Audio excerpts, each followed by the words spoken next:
কোনদিন বাড়াইতে পারবো না। এই কবরের মধ্যে আমরা একদিন চলিয়া যাবো রে বোন। আজকে আমার বাবা এই কবরের মধ্যে আমার সামনে ঘুমাইয়া কিন্তু আমার সাথে কোনো কথা বলতেছে না। আজকে এই কবরে ও মন, এই কবরের মধ্যে কত মানুষ ঘুমায় আছে, তারা কিন্তু আমাদের সাথে চলতো, আমাদের সাথে বাজার করতো, আমাদের সাথে ঘোরাফেরা করতো, আমাদের সাথে কত কথা বলতো, কত কাজ করতো, দুনিয়ার পাগল হইতো। কিন্তু আজকে দুনিয়ার সব মায়া ফেলে কিন্তু আজকে কবরের মধ্যে আসছে রে মন। তুইও কিন্তু একদিন এই কবরের মধ্যে আসবি। নিজেকে তাস্কিল করতে থাকো, তাস্কিল করতে থাকো।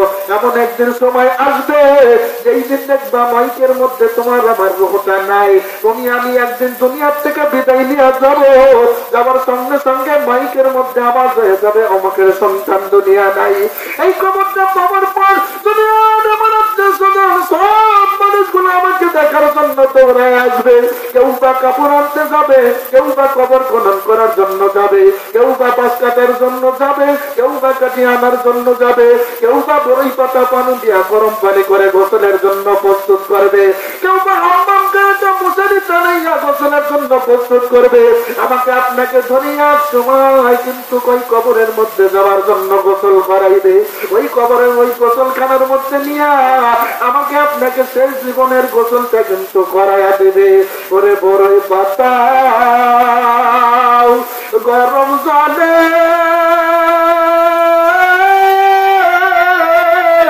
সুমায়া মুসাবির তলে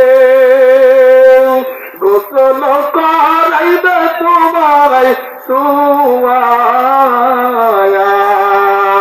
একদিন আমাদের শেষ জীবনের গোসলটাও নিজে হাতে করতে পারবো না। ও আল্লাহর বান্দারা, নিজেকে একটু বোঝাও। আজকে দুনিয়ায় কত দম্ভ করে দুনিয়ায় চললাম, দুনিয়ায় কত কাজটা করলাম। আমি শুনি এত বড় আল্লাহ তাআলার সাথে দুঃস্বপ্ন দেখাই, আল্লাহর কেমন ভাবে নাফরমানি করি। আমার আপনার চাইতে দুর্বল পৃথিবীতে আর কেউ নাই। আল্লাহ বলেন, ও পৃথিবীর মানুষ, দুনিয়াতে যত কিছু বানাইছি আমি আল্লাহ তাআলা সব চাইতে তোমাকে আমি দুর্বল করে বানাইছি। ও পৃথিবীর মানুষ, তুমি যেদিন জন্মগ্রহণ করেছিলা সেই দিন তুমি কিন্তু একা একা হাঁটতে পারো নাই, তোমাকে হাঁটানো শেখানো হয়েছে। তুমি কিন্তু কথা বলতে পারো নাই, তোমাকে কিন্তু কথা বলানো শেখানো হয়েছে। তুমি কিন্তু আকাশ চিন্তা না, তোমাকে আকাশ চালানো হয়েছে। তুমি তোমার পিতাকে চিন্তা না, তোমার পিতাকে তোমাকে চিনা দেওয়া লাগছে। আবার যেদিন তুমি কবরের জগতে চলে যাবে, তোমার জীবনের শেষ গজলটাও বন্ধ, তুমি নিজে করার মতো শক্তি থাকবে না। ও বান্দা, তুমি কেমনে দম্ভ করে চলো, তোমার জীবনের শেষ গজলটা তুমি নিজে করতে পারবা না, অন্য মানুষ তোমাকে করাইয়া দেবে। জীবনের শেষ বাড়িতে যাবার জন্য পায়ে গেছে যাবার মতো কোন শক্তি তোমার নাই। তোমার যাওয়ার জন্য তোমাকে চারিদিকে পালকি করে অন্য মানুষ সামনে করে তোমাকে নিয়ে যাবে। তোমাকে জানাজার নামাজ পড়ানো হবে, এরপরে কবরের সামনে নেওয়া হবে। ওই কবরে তোমার শেষ ঠিকানার ঘরের মধ্যে নামার মতো শক্তি নাই। তোমাকে তিনজন মানুষ নাইয়া তোমাকে সুন্দর করে নামাইয়া তোমাকে কবরের মধ্যে রাখা হবে। ও মন, তুই যে এত দুর্বল হবার সাথেও তুই কেমনে ভাবি আল্লাহ তাআলার সাথে দুশমনি করলি, কেমনে আল্লাহর হুকুম তুই মান্য করলি, আল্লাহর সাথে কেমনে তুই নাফরমানি করলি রে বান্দা। কবরের সামনে দাঁড়ায়া নিজের মনকে এইভাবে বোঝাও রে মন, তোর বাবাই তো তোর সামনে দাঁড়াইয়া কিন্তু তোর বাবা তো তোর কবরের মধ্যে কিন্তু প্রসাদ দিতে পারছে না।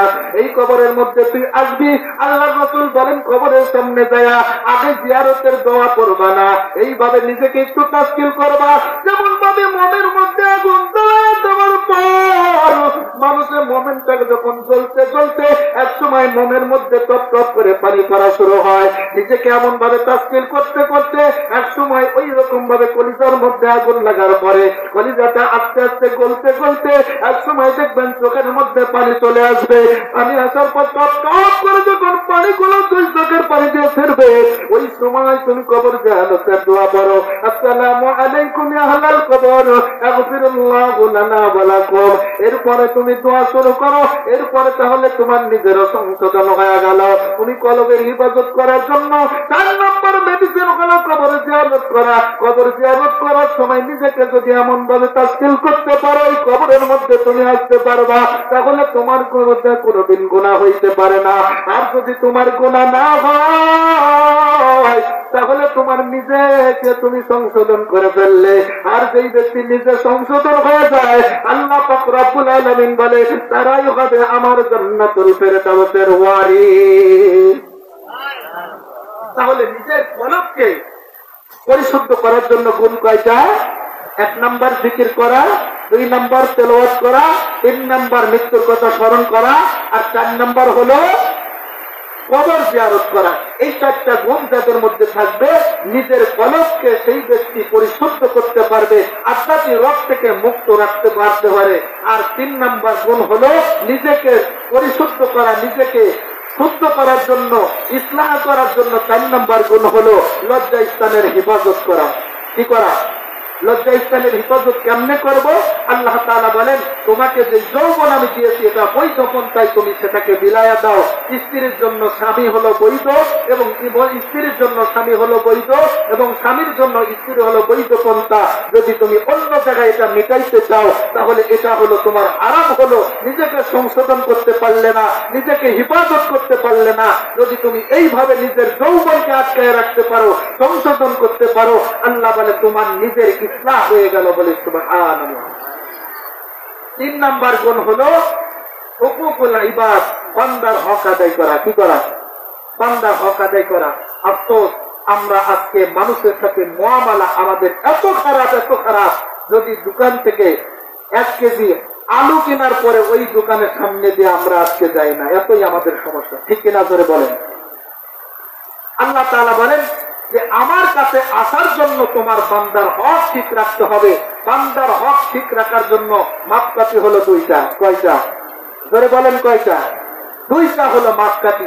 1 নাম্বার, ওয়াদা করার পরে ওয়াদা পূরণ করতে হবে।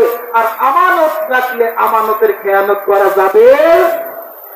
যদি আমি ওয়াদা করি অমুক দিন আপনাকে এই টাকাটা দেব, যদি ওয়াদা পূরণ করি, তাহলে ওই ব্যক্তির সাথে আমার কিন্তু লেনদেন খারাপ হলো না। ঠিক কিনা?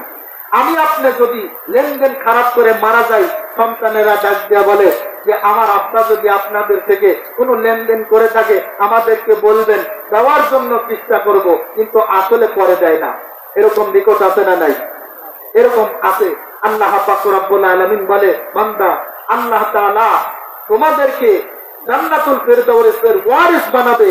ওয়ারিস হওয়ার জন্য তোমাদের গুণ লাগবে 3টা। আল্লাহর সাথে সুসম্পর্ক, তোমরা নিজেকে ইসলাহ করবে, এবং তোমরা হুকুকুল ইবাদ আদায় করবে। আল্লাহ তাআলা তোমাদেরকে জান্নাতুল ফেরদাউসের মেহমান বানাইয়া দিবে। বলি সুবহানাল্লাহ।